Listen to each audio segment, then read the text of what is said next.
It is time to expand minds through movies, TV, sports, and flicks. It is time to boldly go where no podcast has gone before. It is time for the Captain Talks Flicks. The Captain Talk Flicks. Welcome to the Captain Talks Flicks podcast. I'm your host, the Captain Cortez, aka Mr. Love, and this is where we talk flicks. And welcome to the podcast where me, the Captain, talks about movies, TV, sports, flicks, anything you can see on the two-board screen. I like to get on here and give my unique perspective because after 47 years of being on planet Earth, I've developed a unique perspective about these movies, TV, sports, and flicks, and let's get into about it. Because just maybe you care. And according to the stats, it looks like you do care. I want to give a big shout out to Germany. Got some plagues over in Germany this past week. Gracias, gratitude, doraba. And Germany, I heard you guys have some absolutely magnificent coffee. I was talking to someone and they were like, bro, the coffee over in Germany is fantastic. So one of these days, I'm gonna have to get me some imported German coffee and check it out and see what all the hype's about. So yeah, very cool, awesome. And just FYI, back in the day I went to school to be a radio DJ, but never got a job. I think I never got a job because I just didn't have the desire. If I would have had the desire, then maybe that would enable me to become a radio DJ. But it didn't. It allowed me to become the greatest podcaster in the Matrix. Something to debate, might be true, might not be true, but I said it on the internet. So it's gotta be true, right? Because everything on the internet is facts, not facts, true, false, propaganda, fake news, the Matrix, snow, sun, rain, ice, storms, trees, grass, dirt. I don't know. I didn't make the internet. Ask the people that made the internet. So when you're online, just be aware, just watch out. Anyways, get ramble out there, but let's get right into the podcast. But first, a word from our sponsor. Ladies and gentlemen, do you like rap? Well, a while back, I rapped again.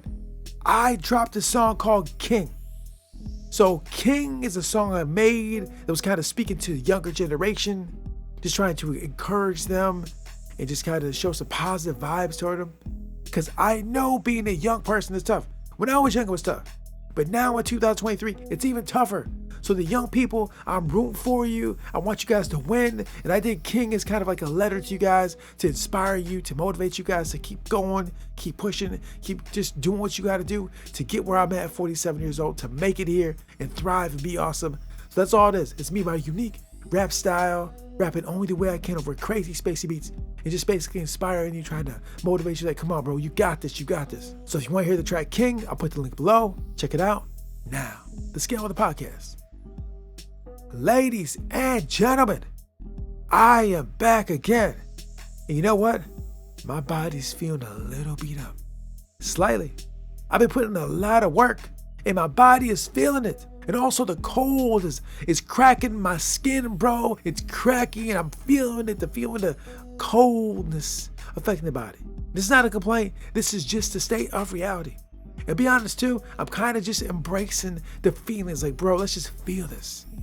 Also, additionally, like a madman, I've been taking cold showers every day for like the last 7 months. And now we're in the winter and I'm taking them in the winter and they absolutely suck every day. Like every day I take this cold shower, I'm like, this sucks. I'm being real. I'm not gonna front on here like, oh yeah, taking a cold shower in the winter is easy. Cause it's really not. I get up there to take the cold shower, I'm like, bro, this is absolute madness. And I get in there and I do it. And like after I feel good. But that first like whatever minutes or whatever in that ice cold water, I'm like, bro, this is madness. And it kinda is. Who does that? But the captain does it because the captain is trying to change his life. So anyways, yeah, body's a little achy, a little brutal cold showers, cracking skin, whatever. It doesn't matter. This is life. I'm a human being. I'm alive. I'm blessed to be living. Yes, I'm alive. I'm living. I appreciate it. Thanks to the Most High for keeping me alive one more day. Beautiful. Love it. So anyways, that is what's going on in my world. But now it is time to podcast. And ladies and gentlemen, since the last time I talked to you guys, I got to go back to the world of the great game, espionage, spy for spy. I saw the show called Slow Horses. And like I told you before, Slow Horses is absolutely phenomenal. This week I got to see the episode called Uninvited Guest, and it was absolutely great. But before I get into that, a couple things. First of all, there will be spoilers. And second of all, I do own some shares in Apple. I just want to be clear and transparent to let you know. Now that I told you that, let's get into Slow Horses, Uninvited Guest. Ladies and gentlemen, this is like the 4th episode, I think, and they still have not gotten Standish. Like what was supposed to be a routine Tiger team, drill to test the security of MI5 has turned into this long, drawn-out thing where Standish has not came back because the op went wrong. Basically one of the higher-ups of heads of state, can't remember his position, very high up position, decided to call the Tiger team to test the MI5. But it went absolutely wrong. People end up dying. Standish got kidnapped. They never given her back. It went totally wrong, bro. Because what they didn't anticipate was the fact that there'd be a guy that had a grievance with MI5 and he made the op go bad, and now they're feeling the effects of that. It's absolute chaos and madness. It's the worst thing you want to happen when you turn into some kind of op, bro. It didn't go as planned, right? And now they're all feeling the effects. All the characters, horses, MI5, they're all feeling it. And now they're trying to resolve that, and that's what's going down, bro. And we get to see Jackson Land do the thing to try to get Standish back, and that's what's going on in this episode. Very cool. You should check it out. It's very awesome.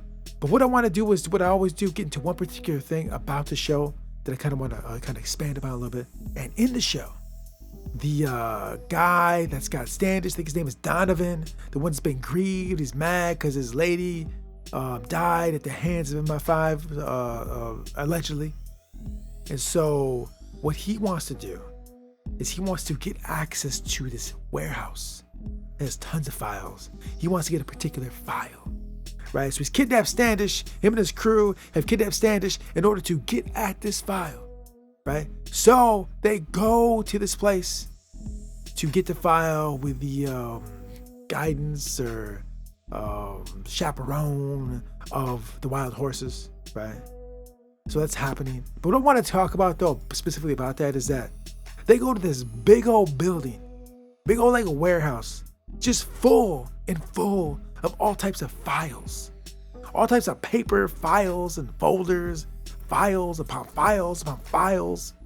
And I'm watching like, bro, imagine having to organize those files. So like in my casa at my house, I got a lot of paperwork, a lot of different things. And it's not as big as this warehouse, but just organizing my paperwork in my house sometimes can be maddening. And I don't even have that much. But having this big old warehouse full of files, paper files, and just organizing it. Absolute crazy. And then I went on to think, right? Like, imagine like you as a person, and there's probably a lot of organizations, there's probably a lot of things you belong to where files are kept on you. Now I know we're in the digital age, a lot of it's digital, but I'm sure a lot of things you belong to probably still have paper files. And you're probably sitting somewhere in some building or some warehouse, or your file is, with a bunch of other files. It's a bunch of files about people just sitting in warehouses. Like, just think of all these paperwork about you all over these places, different files and folders all over the place. You're just sitting here with information just floating around. Like, it's absolutely crazy to think that. I was thinking earlier too, like, I wonder how many places my files are, right? How many files are on me, and how many buildings and warehouses, like where they at? It'd be all over the place, all types of files and paper manila folders in warehouses. People are organizing it. It's absolute madness.